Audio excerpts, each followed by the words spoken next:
É tão bom ter a certeza de que o seu nome será chamado no dia que o Rei Jesus voltar. Ele vai voltar. Nós estamos hoje finalizando uma série de mensagens intitulada Peregrino, a sua jornada já começou. E nós temos estudado esse livro. Você que nos visita, talvez esteja vendo pela primeira vez. Esse livro é o Manual dos Peregrinos. Eu dei de presente para um bispo essa semana, em um café da manhã, e ele disse, olha, eu já tinha assistido o livro O Peregrino, eu já tinha assistido o filme O Peregrino, eu já tinha lido o livro O Peregrino, mas eu não conhecia o Manual dos Peregrinos. Então, você que nos visita, você pode, inclusive, levar para casa, que são 40 dias de devocional. Todo dia você vai ter uma mensagem para o seu dia, e vale a pena, né? Nós temos várias unidades ainda, e você pode, inclusive, presentear alguém, tá bom? Então, vale a pena você abençoar pessoas. Esse livro vem sido vendido aqui pela igreja por R$20. E nós baixamos para R$15 para presentear alguém. Mas se você é visitante, você vai comprar por apenas R$10. Isso se você não ganhar, porque numa dessa quem te convidou vai dar para você de presente. Tá bom? Então vale a pena a gente pensar naquilo que Deus espera de nós, que estamos em caminhada. Nossa jornada começou no dia em que nós recebemos Jesus como Senhor e Salvador da nossa vida. Naquele dia começa uma jornada, e nessa jornada nós precisamos conhecer o caminho que nós vamos trilhar. Conheça o caminho, foi a primeira mensagem que ouvimos dentro desse tema. Depois fomos desafiados a aprender o idioma, aprender a linguagem que essa caminhada de peregrino exige de nós. Fomos desafiados a arrumar a bagagem. Não dá para caminhar levando o que não é útil, o que não tem serventia. Então a gente vai ter que tirar alguma coisa da nossa mochila, vai ter que tirar alguma coisa da nossa bagagem, porque senão fica pesado demais concluir essa jornada. Mas tem coisas que não pode faltar. Então, quando eu alivio a bagagem, eu preciso arrumar de novo a minha mala, a minha mochila, dizendo, olha, isso aqui tem que estar comigo. Mas viajar sozinho é complicado. Nós fomos desafiados a conquistar companheiros de viagem. Essa semana eu precisei fazer uma viagem curta para o litoral. Eu não gosto de viajar sozinho. E era uma viagem bem no meu dia de folga, uma viagem familiar. Convidei um irmão para ir comigo, ele não podia. Convidei o outro irmão, ele pôde. E a gente desceu a serra, batendo aquele papo legal. E aí a minha mãe disse, que bom que você trouxe seu irmão. E ficou feliz, e é tão bom termos companheiros de viagem. Interessante que, às vezes, na nossa jornada, na nossa caminhada, a gente precisa de alimento. E o alimento necessário não pode faltar. Às vezes a gente come alguma coisa que não vai fazer bem, que não cai bem. Você já foi para uma viagem, comeu o que não devia, e deu um revertério danado, complicado? Tão ruim, atrapalha a viagem. A gente começa... Uma vez eu fui para uma viagem, não vou nem dizer com quem eu fui, porque eu não gosto de caminhar sozinho, eu chamei um companheiro de viagem para ir comigo. Mas o cara enjoou. Ele não é enjoado. Cadê ele? Saiu. Saiu. Não é você não, é outro. E o cara enjoou, gente, na viagem. Toda hora tinha que parar, porque o cara tinha que... Então, você precisa do alimento necessário, mas não pode comer demais. Tudo isso a gente aprendeu nessa jornada. E o último tema que nós trabalhamos nós precisamos alcançar outras pessoas que não podem ficar para trás quando o Rei Jesus vier buscar a sua igreja. Uma das tristezas que alguns têm quando morre um ente querido é não ter certeza para onde essa pessoa vai, porque nunca viu ou nunca ouviu uma confissão de Jesus como Senhor e Salvador daquela pessoa. Uma vez eu estava fazendo um funeral de uma pessoa que morreu no mundo dos vícios. Mas aquela pessoa, eu tinha atendido uma vez ela no gabinete, e naquele dia eu disse: você precisa entregar a sua vida a Jesus. Você não quer fazer isso hoje? Ele disse: sim, pastor, eu quero. E naquele dia ele fez a oração de confissão e pediu para Jesus escrever o nome dele no livro da vida. E a família estava triste, porque ele não conseguiu se libertar das drogas. E eu fui fazer aquele culto fúnebre. E lá no cemitério eu disse: olha, fulano entregou a vida a Jesus, eu sou testemunha disso. A mãe deu uma glória a Deus, uma aleluia. A felicidade dela, até ali ela estava em dúvida se o filhinho dela, que já era um homem, estaria no céu com Jesus, e quando o rei viesse buscar, iria levar.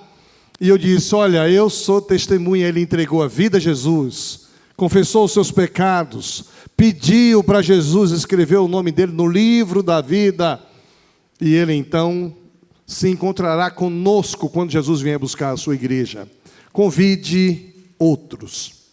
Eu queria fechar essa série de mensagens destacando alguns versículos bíblicos. Primeiro, 1 de Pedro 2,11 diz: amados, insisto que você ponha na sua cabeça que você é estrangeiro, peregrino no mundo.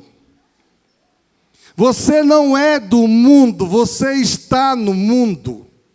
Você precisa entender que o projeto de Deus para a sua vida é que você viva com Deus e o seu viver glorifique a Deus, e que quando o seu momento chegar, você vá para o seu lar, você vá para o seu destino final, você vá para a casa do Pai, viver eternamente.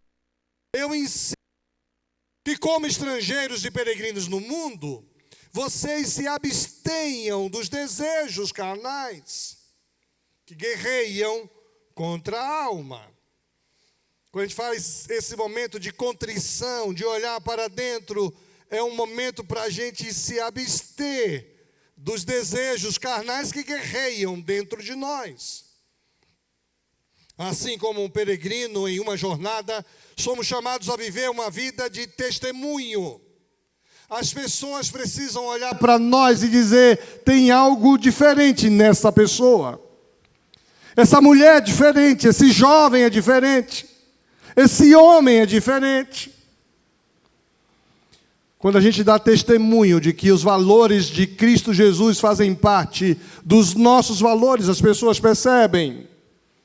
Nós somos desafiados também a servir ao próximo. Isso revela a grandeza de Deus, porque foi Deus que nos chamou das trevas para a sua maravilhosa luz.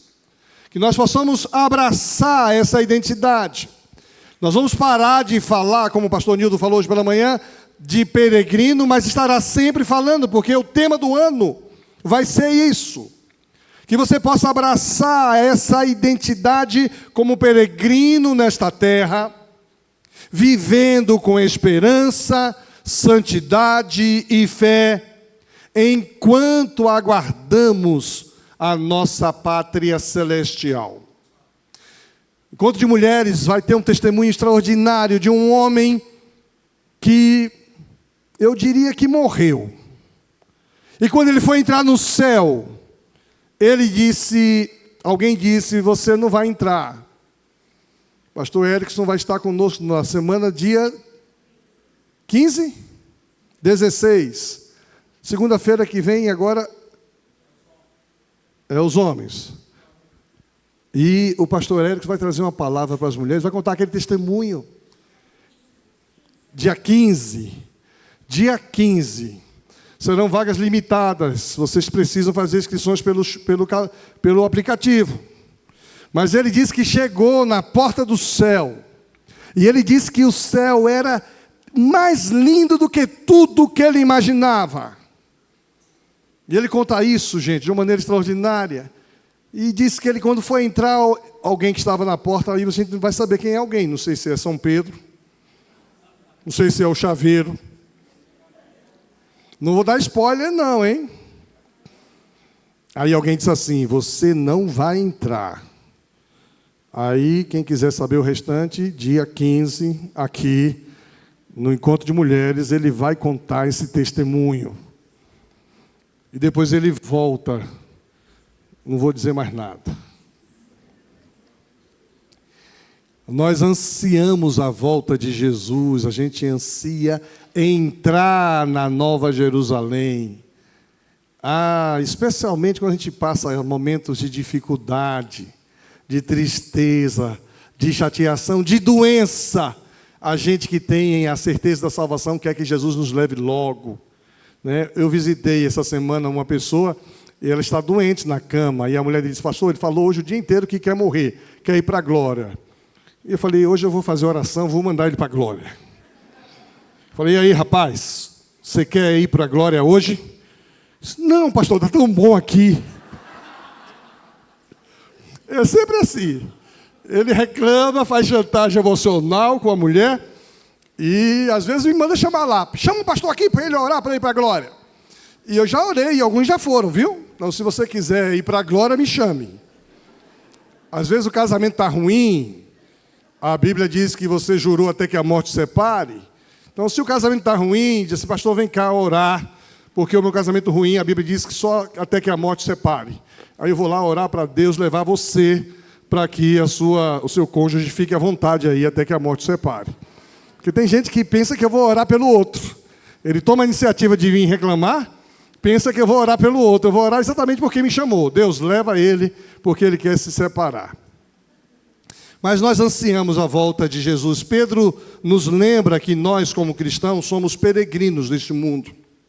Nós vivemos temporariamente enquanto aguardamos a pátria celestial. A Bíblia fala sobre peregrino. Eu me lembro que quando nós estávamos reunidos, os ministros, definindo o tema da campanha, o tema do A Family, nós nos preocupamos porque muita gente tem vivido nesse mundo achando que a razão de ser é viver aqui. Não é, aqui é só uma jornada. É uma jornada que transcende, vai além. E na Bíblia existem duas palavras para peregrino. A primeira é paraikos, que é traduzida como estrangeiro. E a segunda é peripédemos, como peregrino. E aí o sentido básico das palavras é o mesmo. Ser um residente temporário de algum lugar. Ser um residente temporário do lugar onde está. Quando eu vim para Curitiba, vindo de Pernambuco para cá, eu já sabia que eu não voltaria para o Nordeste. Eu já vim para cá com o meu coração e a minha mente decidido que Curitiba e o Paraná é o meu lugar. Só que eu não esperava ter sido tão bem recebido pelos curitibanos. Curitibano é acolhedor. Quem diz que o curitibano é frio, precisa conviver um pouco mais com o curitibano. Fui muito bem acolhido aqui.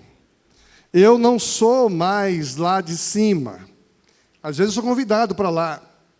E quando chego lá, se você é de onde? Olha, eu nasci na Bahia, morei 14 anos em Pernambuco e já estou há 31 anos em Curitiba. Tá, então você é um curitibano. Eu falei, não sei, mas talvez um curitiboca eu seja. Sabe esse termo? Conhece esse termo, Ju? Quem conhece? Você conhece? O que é curitiboca? É a mistura de curitibano com boboca. Eu sou um curitibano de alma, né? Peregrinos moram em outra terra, com outros povos. Peregrino mora de forma provisória, aguardando o retorno para a sua terra natal. Esse conceito ele é muito familiar na história do povo de Israel, que viveu durante muitos anos exilados no Egito, depois foram exilados na Síria, depois foram exilados na Babilônia. E nós devemos viver nesse mundo que não é a nossa razão de ser, como o apóstolo Pedro nos instrui, como filhos da obediência, não nos amoldando aos desejos que tivemos anteriormente, quando vivíamos na ignorância. Quando eu não tinha Jesus como Senhor e Salvador, eu vivia de um jeito, eu era ignorante. Eu não tinha instrução de como um cristão deve andar, deve viver. Mas depois que eu tive um encontro com Jesus, isso mudou. E aí Paulo instrui, olha, como filhos da obediência, não se amolde aos desejos que tiveram anteriormente quando viviam na ignorância. Aquele jovem que perdeu sua vida no mundo das drogas, ele não se amoldou. Ele não permitiu que Jesus transformasse sua vida e os seus valores. Jesus orou certa vez dizendo, eu não peço que os tires do mundo, mas que os livre do mal.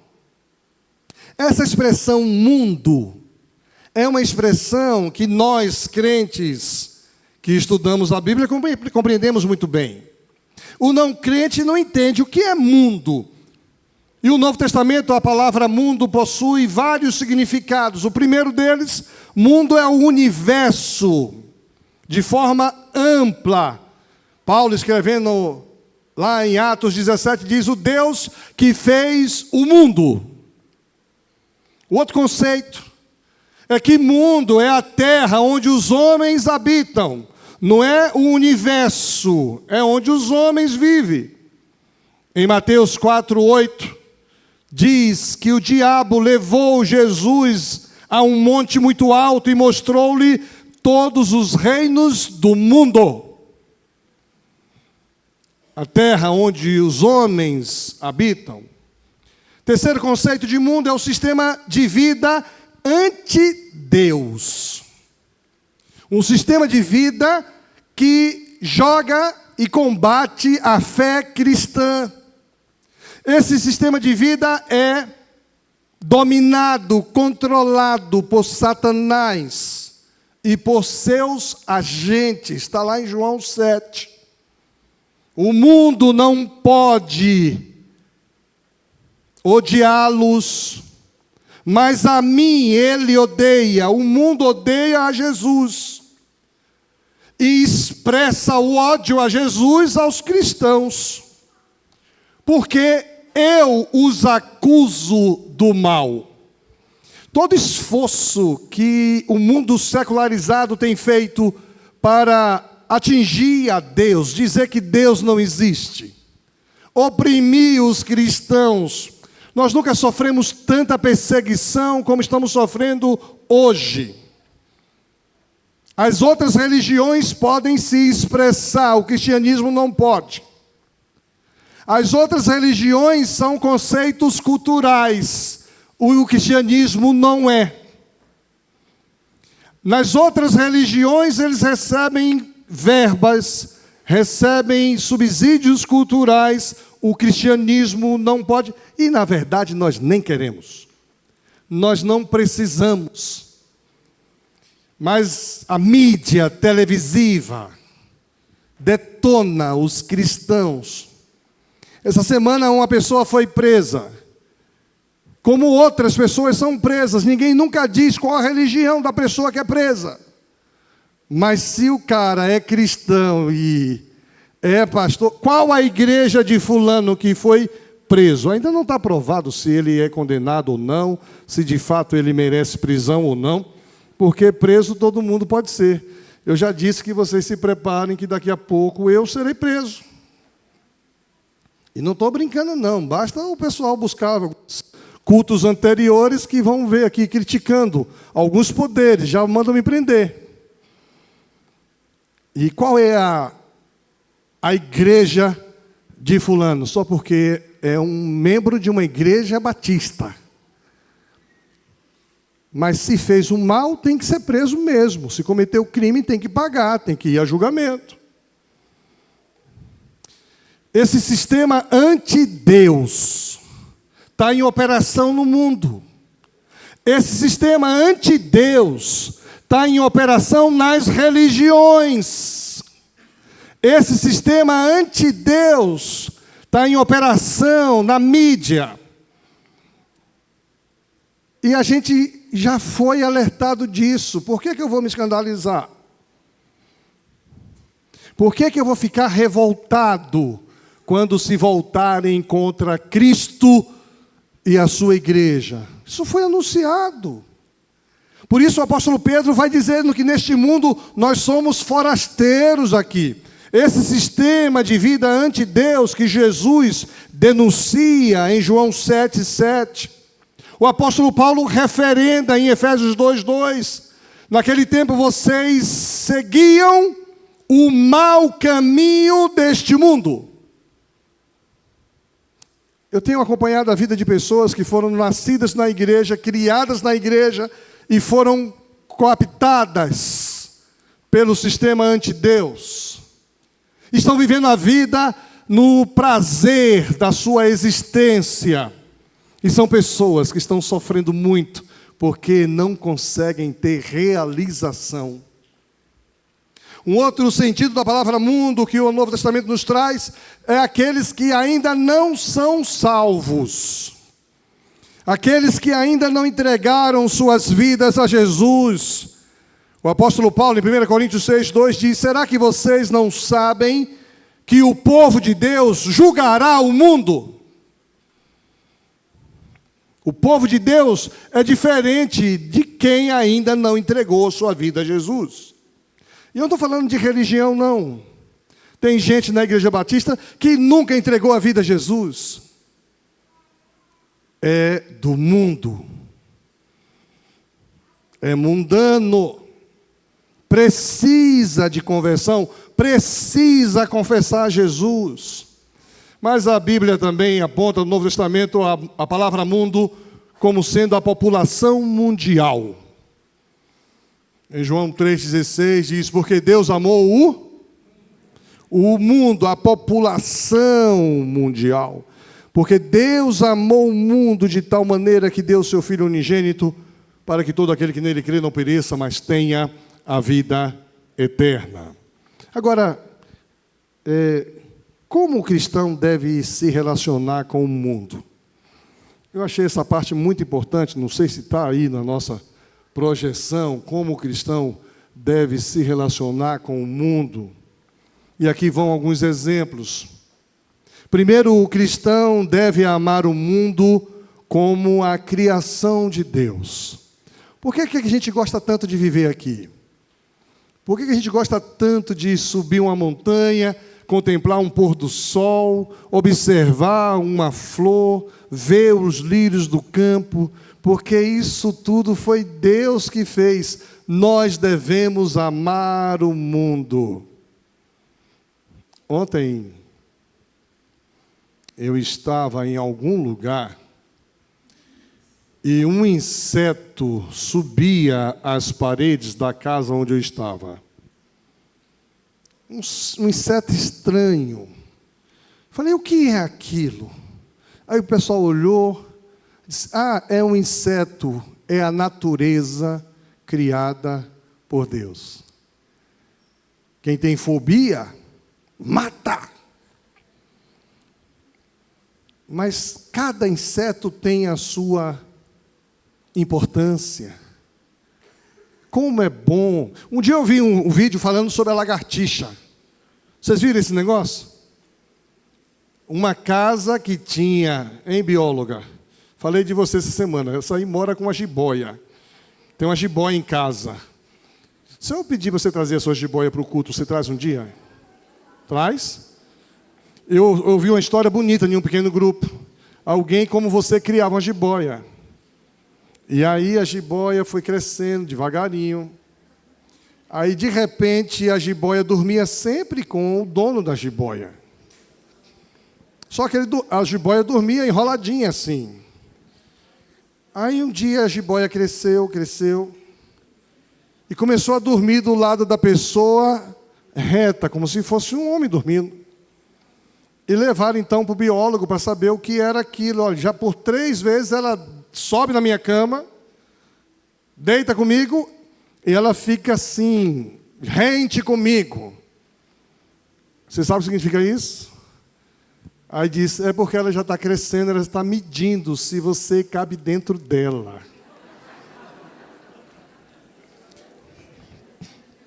Então, vou trazer sua jiboia aqui no encontro de homens. Como? Vamos medir o tamanho da jiboia com o de alguns homens aqui. Mas o mundo criado por Deus, nós devemos amar a criação. Há quem ame jiboia. O cristão deve odiar o mundo como um sistema de valores em oposição a Deus. Não foi feita essa lista aqui não, né? Odiar está sendo feito, desculpe, eu não dei a tônica para isso. O cristão deve odiar o mundo como um sistema de valores em oposição a Deus. Por isso que eu sei que eu entro em algum lugar e eu sei o que está reinando ali é um sistema de valores anticristão. Aluno de terceirão, de 2º grau, não sei se chama mais 2º grau, mudou esse negócio? Ensino médio. Quando chega na faculdade, quando eu sentei no primeiro dia de aula de História Geral, o professor, um sacerdote do ateísmo, começa a desconstruir a fé em Jesus e começa a ridicularizar quem crê em Jesus. Hoje quem faz psicologia não consegue expressar sua fé, senão é reprovado. Porque a psicologia tem, em algumas matérias, esse sistema de valores em oposição a Deus em operação. O direito.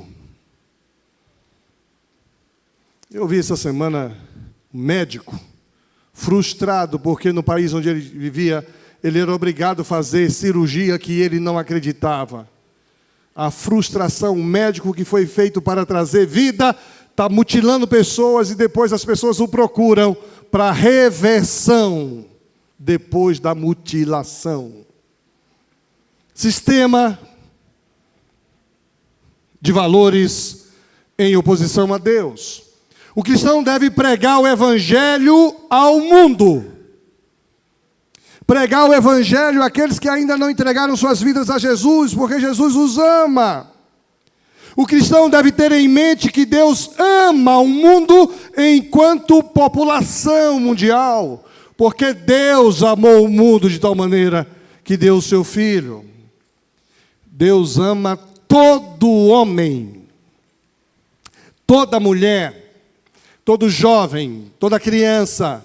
Deus ama a todos, inclusive o pior dos pecadores.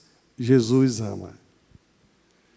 Você está diante de um homem mau, ore para ele entregar a vida a Jesus, para ele se transformar em uma nova criatura, porque só o poder de Deus pode transformar a vida de um ser humano mau. O cristão deve amar o mundo enquanto humanidade. Ser peregrino significa viver sob a tensão de 2 mundos. O mundo real caído e o mundo ideal restaurado. Vivemos em um mundo real caído, mas vivemos com os valores desse mundo ideal restaurado. De um lado, somos desafiados diariamente a confrontar os valores do sistema antideus, que se infiltram na história por intermédio de Satanás, por intermédio do pecado. De outro lado, somos encorajados a viver os valores do reino de Deus neste mundo, como uma antecipação daquilo que esperamos viver. Quando o reino do mundo se tornar do nosso Senhor e do seu Criador, e Ele reinará pelos séculos dos séculos, como diz Apocalipse, capítulo 11, versículo 15. Nós estamos vivendo em um tempo de adversidade muito sério. Pensar na vida cristã a partir desta metáfora de peregrinação nos leva a reafirmar os nossos corações quanto àquilo que nós ansiamos por uma pátria. Por mais que amemos o Brasil, nossa pátria é o reino de Deus. A metáfora da peregrinação também é um golpe fatal em nosso narcisismo, pois ao invés de amarmos nossa própria imagem, assumimos que a nossa identidade neste mundo tem caráter transitório. Nossa real identidade está em Jesus Cristo e ela ainda não se manifestou plenamente. Eu gosto muito de mim mesmo, eu sou uma pessoa que tem uma autoestima equilibrada. Já fui muito vaidoso. Hoje eu sou menos. Já fui orgulhoso. Hoje eu sou menos. Eu gosto de mim mesmo. Eu me amo. Não posso mais viver sem mim. Como já dizia o poeta, eu me amo. Mas eu sei que eu ainda não sou o que eu posso ser. Eu estou em transformação. Eu não gosto de pastor que está pregando. Olha para o seu irmão do lado e diga aí que você está em transformação. Não vou dizer para você fazer isso não. Só olha para o irmão do lado. Esse irmão que está do seu lado está em transformação. Ele ainda já melhorou muito. Mas ele ainda não é... Viu, irmão pastor Valmocir? A irmã Zita, que conhece o Senhor melhor do que eu, 50 anos de convivência, já melhorou muito o Senhor, viu? Mas ainda não é o que devia ser. E vice-versa. Nós vivemos num mundo assim. Por ora, a vida cristã é um inevitável paradoxo. Nós compreendemos que estamos de passagem neste mundo, mas continuamos a viver aqui e agora, como se já estivéssemos na nova criação. E às vezes nós somos impacientes com aqueles que estão começando agora. O vocabulário daquele que está começando agora. Essa semana eu ouvi alguém dizer... Falei, fulano está animado com a vida cristã. Só fala palavrão. Falei, tudo bem, ele está em transformação. Ele vai melhorar. Os valores deles vão mudando. As músicas que ele ouve são músicas daquele tempo antigo. Os pensamentos que dominam sua cabeça são antigos. Mas ele vai daqui a pouco melhorando, vai chegar lá. Então eu quero fazer algumas recomendações finais a um peregrino que está em jornada. Primeiro, você é um peregrino aqui. Mas você só é um peregrino aqui se você já entregou sua vida a Jesus e já confessou Jesus como Senhor e Salvador da sua vida. Às vezes, na igreja, a gente faz alguns apelos de entrega a vida a Jesus e sempre tem aqueles que levantam a mão toda vez. Aqui na Lindóia tem uns que toda vez, quem quer entregar as vidas a Jesus, levanta a mão, toda vez. Mas eu estou falando de entregar naquele momento que você nasceu de novo, que você se transformou em uma nova criatura. Eu sei quando foi aquele dia na minha vida, era um culto de aniversário, filho de pastor, já lia a Bíblia, já orava, já cantava. Mas naquele dia eu entendi que o negócio era diferente. Quantas vezes eu tinha levantado a mão entregando a minha vida a Jesus, mas naquele dia eu entendi que eu precisava nascer de novo, me tornar uma nova criatura. E quando aquele pastor fez aquele apelo lá, você que é religioso, filho de crente, mas que ainda não tem certeza de vida eterna, e hoje quer ter uma transformação verdadeira, real na sua vida, levante as suas mãos. Eu levantei a mão, saia do seu lugar e venha aqui. E eu fui ali, e o povo que me conhecia disse: "Ô, gente, esse cara já não é crente?" Mas eu era um crente que não tinha convicção da minha nova vida em Cristo Jesus. Essa semana eu estava em um pequeno grupo, eu visitei, olha, esse negócio de saber quem dorme com cobra, com jacaré, com essas coisas, é em pequeno grupo. Eu visitei quase todos os pequenos grupos. Cheguei no pequeno grupo e nós fizemos lá e terminou uma reunião, um pequeno grupo gostoso, uma conversa legal. Aí disse: "Pastor, o senhor não vai fazer o apelo?" Eu falei: "Mas esse pequeno grupo aqui, todo mundo é crente." "Não, tem uma pessoa aqui que não é." Eu falei: "Tem uma pessoa aqui que não é? Quem aqui ainda não entregou a vida a Jesus?" Aí a pessoa disse: "Você já entregou, mas vai entregar de novo hoje, tá bom?" Que filho de crente é assim, entrega todo domingo. A pessoa, falei: "Eu não sei, você entende o que é entregar?" "Não, não entendo." Eu disse: "Olha, o seu pecado fazia separação entre você e Deus. Você é pecadora como eu sou pecador. Mas Jesus pagou o salário do seu pecado, da sua morte, para te dar a vida eterna. Jesus tomou o seu lugar.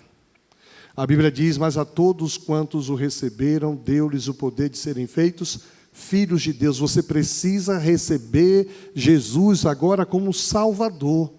Romanos capítulo 10, versículo 9 diz: "Se com a tua boca confessares a Jesus como Senhor, e em teu coração creres que Jesus ressuscitou dos mortos, serás salvo."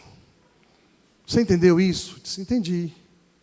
Ele disse: "Então, você quer confessar Jesus como o Senhor?" Ele disse: "Eu quero." Eu falei: "Então, faça comigo essa oração." E ela fez a oração de entrega da vida a Jesus. Houve uma festa no céu. Saí daquele pequeno grupo, fui para um outro pequeno grupo. Chego lá, um pequeno grupo enorme. Gente muito boa.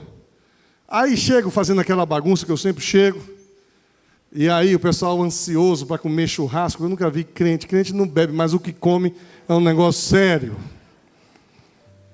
E estando ali, uma palavra maravilhosa, eu fiz a mesma coisa. Tem gente aqui que nunca entregou a sua vida a Jesus, mas precisa entregar a sua vida a Jesus hoje.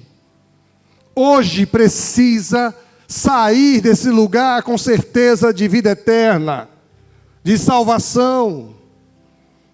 E aí eu expliquei o plano de salvação naquela sala ali. 5 pessoas levantaram a mão, entregando suas vidas a Jesus e recebendo Jesus como Senhor e Salvador.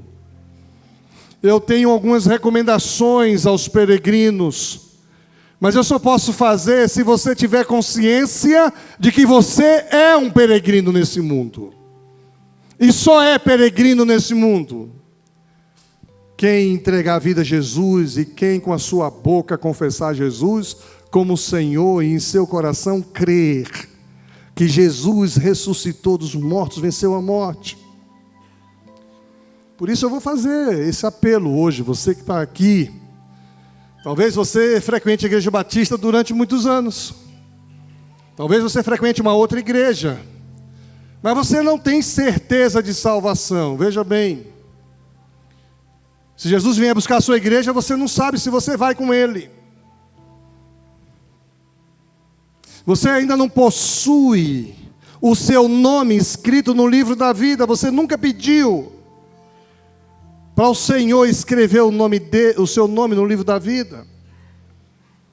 Você não possui a marca, o selo do Espírito Santo.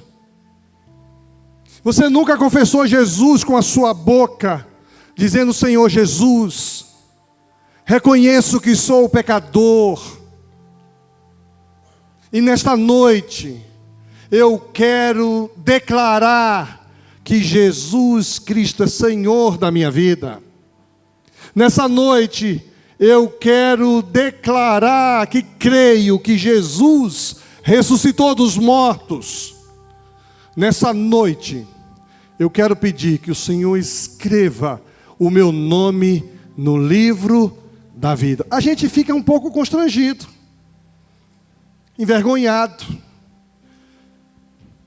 Mas Jesus diz assim: aquele que me confessar diante dos homens, também o confessarei diante do meu Pai que está no céu. Então, se você hoje ainda não tem convicção de salvação, quero dizer que hoje chegou o seu dia de você sair desse lugar, confessando Jesus como Senhor e Salvador da sua vida. Você quer fazer essa oração de confissão, de entrega? Vou pedir para você ficar em pé e eu vou fazer a oração, você vai repetir comigo. Vou pedir o pessoal que estava no PG, fica em pé, vocês que fizeram a oração lá no PG. Fica em pé, pode ficar em pé. Vamos fazer a oração aqui. Você que quer fazer a oração de entrega de sua vida a Jesus, fica em pé onde você está. Jesus está olhando para você, Jesus conhece o seu coração. Mais alguém? Eu não vou demorar aqui, porque eu tenho algumas recomendações para os peregrinos, mas você só é peregrino se você nascer de novo e entregar sua vida a Jesus. Mais alguém? Fica em pé, nós vamos fazer uma oração. Repita comigo, vocês que estão em pé: Senhor Deus. Não estou ouvindo, vamos repetir lá. Senhor Deus, nesta noite, reconheço que sou pecador e quero confessar Jesus Cristo como Senhor e Salvador da minha vida. Quero declarar que creio que Jesus ressuscitou dos mortos. Quero pedir, perdoa os meus pecados. Escreve o meu nome no livro da vida. Sela o meu coração com teu Espírito Santo. Em nome de Jesus. Amém. Antes de você sentar, você vai receber um abraço de alguém que está do seu lado.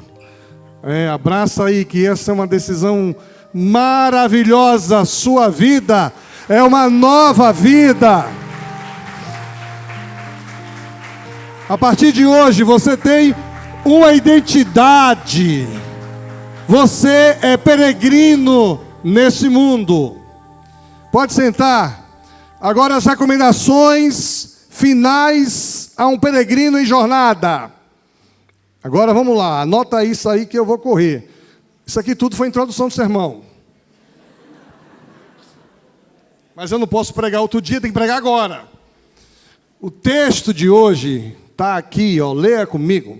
Humilhai-vos, pois, debaixo da potente mão de Deus, para que a seu tempo vos exalte, lançando sobre ele toda a vossa ansiedade, porque ele tem cuidado de vós. Sede sóbrios, vigiai, porque o diabo, vosso adversário, anda em derredor, bramando como leão, procurando a quem possa tragar, ao qual resisti firmes na fé, sabendo que as mesmas aflições se cumprem entre os vossos irmãos no mundo.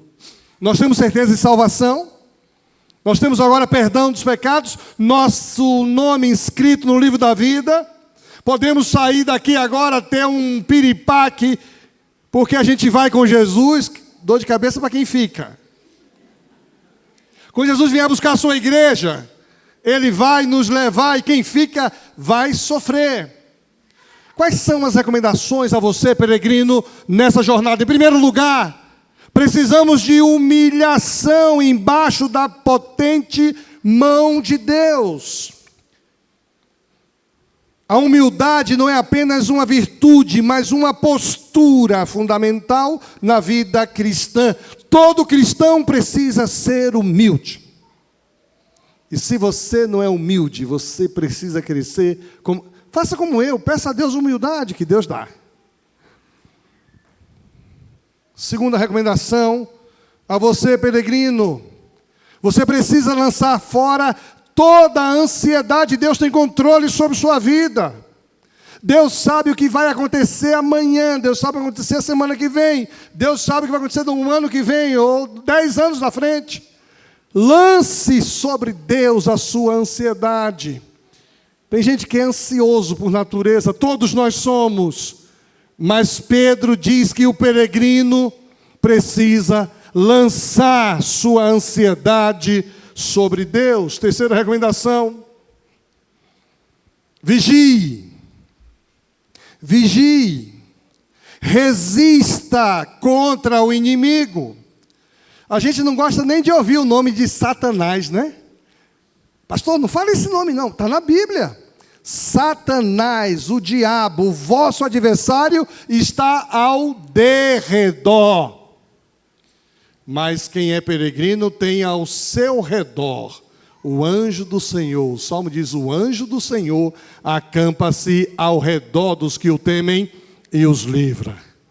Ele está ao derredor. Entre ele e eu tem o anjo do Senhor. Você precisa crer nisso. Você, peregrino, entre você e o inimigo, tem o anjo do Senhor para te proteger. Por isso, tema somente ao anjo do Senhor. E eu concluo dizendo, pode chamar a criançada. Eu concluo dizendo o seguinte, eu não, o apóstolo Pedro, capítulo 2, versículo 9. Mas vocês, quem são esses vocês? Nós. Mas nós somos a geração eleita, o sacerdócio real, a nação santa. Nós somos povo exclusivo de Deus, para anunciar as grandezas daquele que nos chamou das trevas para a sua maravilhosa luz. Você consegue fazer essa leitura colocando nós nesse texto? Você consegue fazer essa leitura? Fazer com força, que nós somos peregrinos. Peregrino não tem tempo ruim, não. Vamos dizer todos juntos? Mas nós somos a geração eleita, sacerdócio real, nação santa, povo exclusivo de Deus, para anunciar as grandezas daquele que nos chamou das trevas para a sua maravilhosa luz. Nós vamos sair deste templo como peregrinos neste mundo. Vamos enfrentar o que estiver diante de nós com esta confiança de que nós somos povo de Deus. E ninguém consegue parar a igreja do Senhor.